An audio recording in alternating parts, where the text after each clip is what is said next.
السلام عليكم ورحمة الله وبركاته. الحمد لله والصلاة والسلام على رسول الله وعلى آله وأصحابه أجمعين أما بعد.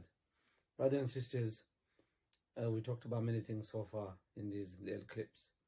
We talked about tahajjud, we talked about suhoor, Salatul Fajr and the Sunnah of Fajr, Ishraq, Duha. And the day carries on. And the most important thing in the day is we pray, we do our obligations during fasting, and we recite lots of Quran, etc. And if you can't do great things, at least abstain from evil. That's the most you can do. Evil as in like evil acts, evil behavior, and the general haram, and including bad character as well, because people tend to lose it in Ramadan due to anger. Anyway, this is the best part now. Well, it is the best part in many ways, which is iftar. Now, iftar, we know iftar means breakfast, meaning we break our fast as well. And what did Prophet ﷺ say about iftar? Because everything related to a believer, especially in Ramadan, outside Ramadan as well, there is some sort of sunnah, some instruction, something from Prophet ﷺ, and there's some reward as well. So what do we see from iftar? Now, you could do iftar anyhow. If you do iftar in the prophetic manner, then there's more reward in it.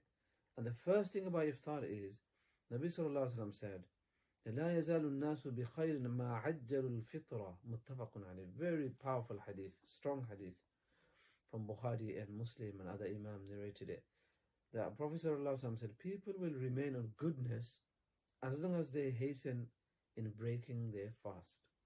What does this mean? This means that in the early people of the book, meaning the early religious people, they had this habit, they had this practice of delaying iftar. So they wouldn't do iftar at the sunset. They would delay all the way until they could see stars.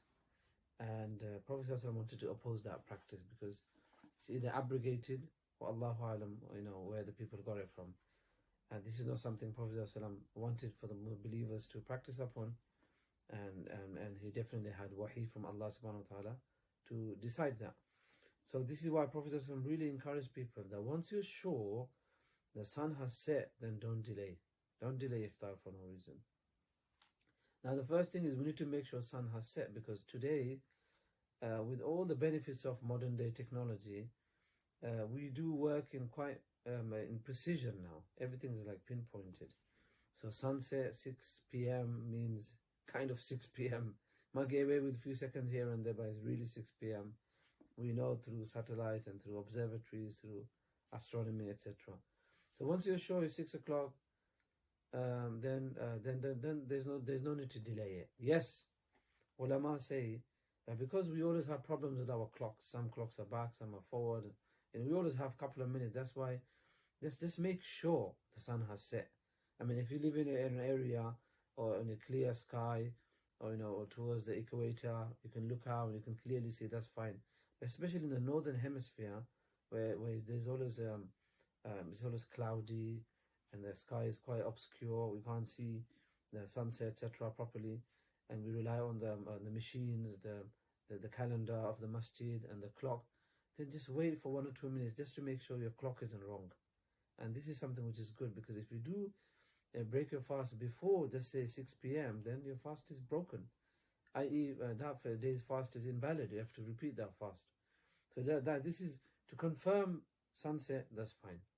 But to delay for no reason, now sun has set, everything is confirmed, now you're delaying for 10 minutes, 15 minutes, just to be on the safe side, or I don't know, for no reason, just pure negligence.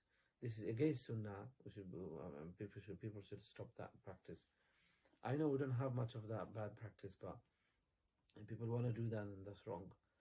And Prophet ﷺ in another hadith, he encourages people, and he encourages people by saying, أَحَبُّ عِبَادِي إِلَيَّ أَعْجَلُهُمْ فِطْرًا, that the most beloved servants to me, well, this is hadith Qudusi, Allah subhanahu wa ta'ala said, most beloved servants to me is أَعْجَلُهُمْ فِطْرًا, those who hasten towards iftar, meaning when iftar is confirmed, then they do not delay it.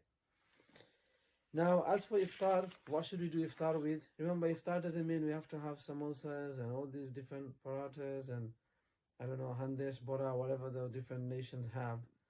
Just very simple. Most important thing is to have some water. Alright, that's sunnah. We need it. And why do we hear the word dates all the time? And the tamar, one is that oil naturally is full of iron, full of energy, and full of great some vitamin, etc. inside the date, the tamar, the khajur. And we see Prophet ﷺ encouraging it. And he says, and قال إذا أفطر أحدكم, when any of you does iftar, فليفطر على تمر, then he must do iftar with tamar, with the date. Now this is not compulsory, but this is highly encouraged. This is why we see, mashallah, Muslims, they try to look for ajwa dates, majul, Philistine dates, etc. And which is great. فَإِن لَمْ يَجِدْ, and if you can't find the first instance, فَلْيُفْطِرْ عَلَى مَاءٍ, then let him do iftar, break his fast with water. فَإِنَّهُ طَهُورٌ, why? Because water is always pure. So the steps are, first you get a day, you read Bismillah ar-Rahman ar-Rahim, Bismillah wa barakatillah, have the day, and then have some water. And then you can have your masala and whatever you want to do. But we shouldn't take too long as well, maybe 5-10 minutes max, and then we should pray Maghrib Salah, because remember, we shouldn't be delaying Maghrib Salah as well. Of course, because of iftar, you're slightly delaying it, which is fine, because we need to eat. However, we shouldn't be overeating as well at the time of iftar. We should be looking for a healthy food as well, not too spicy. We know what would happen if you have too much spicy food. Iftar time, so the stomach is empty, or probably too acidic food, which is not right as well. All of the healthier stuff, you can check it out. The most important thing is having a lot of fluid, a lot of water, juice, and dates, and fruit, etc. And then after iftar, what dua should we make? We should thank Allah subhanahu wa ta'ala by saying what? ذهب الظمأ, that the thirst has been quenched, the thirst has gone. وابتلت العروق, and the veins are moist now, meaning we feel like we've got energy now. وثبت الأجر, and the reward is assured, inshallah. And we say inshallah, we pray to Allah, we hope that our fast is accepted, because the rewards of fasting is, Allah himself is the reward. He is going to reward us, especially, in a special way on the Day of Judgment. And then there's another dua as well. This is the dua from Abu Dawud. Another dua from Abu Dawud is, Allahumma laka sumtu wa ala rizqika aftartu. Oh Allah, for your sake I kept the fast, and with your provision I broke the fast. These duas, I know people say whilst they are having iftar, but I think when you start eating, you say Bismillah ar-Rahman ar-Rahim, Bismillah wa barakatillah. After you have iftar, these are the duas, because we're praising Allah for the provision He gave us for iftar. This seems to be the more correct way of doing it. Allahu a'lam. Now, my brothers, we know the virtues of being simple as well for iftar, feeding other people for iftar as well. So when Prophet ﷺ encouraged the Sahaba in his very popular epic at the end of Sha'ban speech, that's narrated by Salman al-Farsi radiallahu anhu, in Sahih ibn Khuzaymah rahimahullah, he recorded it. Then the Sahaba said, what should we do? What if we can't find to give anybody anything to for iftar, to break their fast? He said, even if you give them like a sip of water or like milk or whatever, anything, that's accepted. So so this is what we need to do. Our biggest target should be feeding people, not the quantity or the style or the quality. All too often we are focused and really waste our money and energy and our mind in that, and at the end our tawfiq for feeding many people in Ramadan is heavily reduced. Why? Because of all these other complexities, which is not necessary. So that's one very important thing we have to remember. And do feed poor people as well, not just family and relatives, poor people, students as well, those who are struggling in the UK and elsewhere as well. And get on it now before Ramadan. Find those charities that do it. And even you can also, I'll put a link through on the video as well. You can sponsor iftar as well through Al Kafala Trust, our charity partner.